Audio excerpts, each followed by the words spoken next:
So hey guys, and welcome back to Born Traveller. Right, in this video we're going to do an update of my FORCLAZ Travel 100 40 litre backpack. So pre-COVID, late in 2019, I bought this bag from India. It cost me $35 and I just thought it was perfect at the time for what I wanted. At the time I decided to make a review on it and I didn't really think anything of it. Nowadays on my YouTube channel, the review of this bag is actually the highest one of all my videos. More people watch that video than any other. So I thought I'd do an update video, answer a few questions and see the condition of the bag.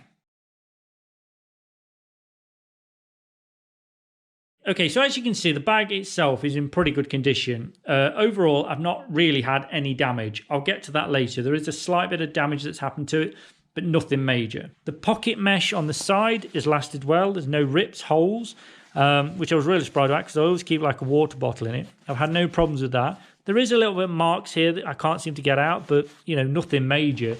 It's certainly in pretty good condition overall. The ripstop material is very, very strong on this bag. As you can see, the straps and everything are still all in one piece. The padding here is a little bit thinner, but it's still very, very comfortable to wear. I can put up to 12, 13 kilograms of weight in this bag and I've had no problem. The hip belt is still intact. Of all the things I was concerned about is these. I thought these might snap eventually, but they've been really good. I must admit, I don't put too much pressure on them. I kind of unload it and then tighten it, but I don't ever overload these. I try not to. Zips as well. Even though they're not YKK zips, the zips actually have been really good.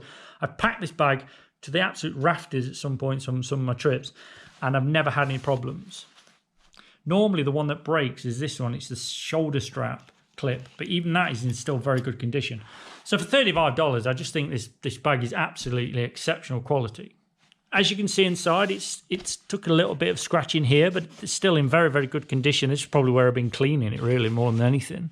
It still holds up very well. This internal shoe pocket is still in good condition. The internal pocket here is pretty good. So let's move on to damage. Right, there is two parts that got damaged. This bit here got ripped. Now, I'm not sure. I did have actually a knife in here, so it might not be the bag's fault. It might be a knife cut it in. And all I've done is sewn it back up. It's sewn back up and it's still good to go. Obviously, it's not the best stitching in the world, but it does work. And I managed to sew it back up. And as you can see, there's no holes getting through or anything. It's still fully functional.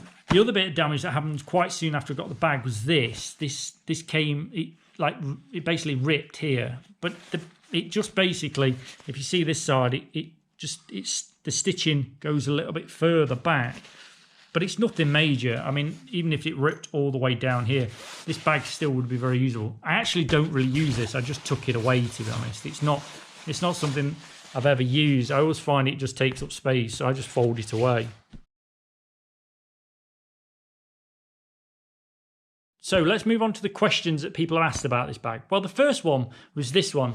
The most common question was, is the hip belt detachable? And unfortunately, no, it's not.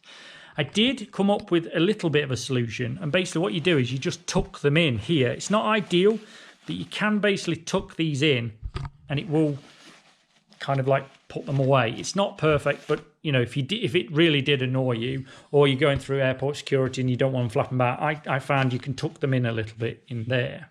The second thing that people seem to ask is this carry-on? Yes, it is. I've used it on Ryanair. I've used it on Wizz Air. No one said a word. I just paid for the extra 20 kilos, up to 20 kilos carry-on luggage. No problems at all. The bag was fully packed out, like it was chocker. It would never have made the measurements had it been actually weighed. But if that does happen, what I use is my packable Daypack. I just whip that out, put some stuff in it, like a laptop and stuff. Then obviously I'll have to go and check in. But that's not actually happened yet, so it's never been a problem.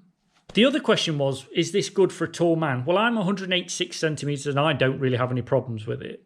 It has got load lifters to spread the weight, and the hip belt for me is no problem. Obviously, if you're taller than me, maybe it might be a problem. But overall, I've never had any problems with that. So overall, the FORCLAZ Travel 100 40 litres is an absolutely fantastic bag. I can't recommend it highly enough. It is very good. I did do a review video now. If you want to watch that, it's in the top right-hand corner against the Osprey 4.40. I was going to take the Osprey, but at the last minute I changed mine because this carries a lot more than the Osprey. And it also has a better laptop compartment. I've got nothing against the Osprey. It was a fantastic bag when I reviewed it and I was so close to switching. But for the value of money and the extra load you can carry and the few extra bits that I do like about this bag, make it fantastic. Okay guys, that's it for this video. I hope you enjoyed it. Please remember to like and subscribe to the channel, turn on the notification button, and I'll see you next time.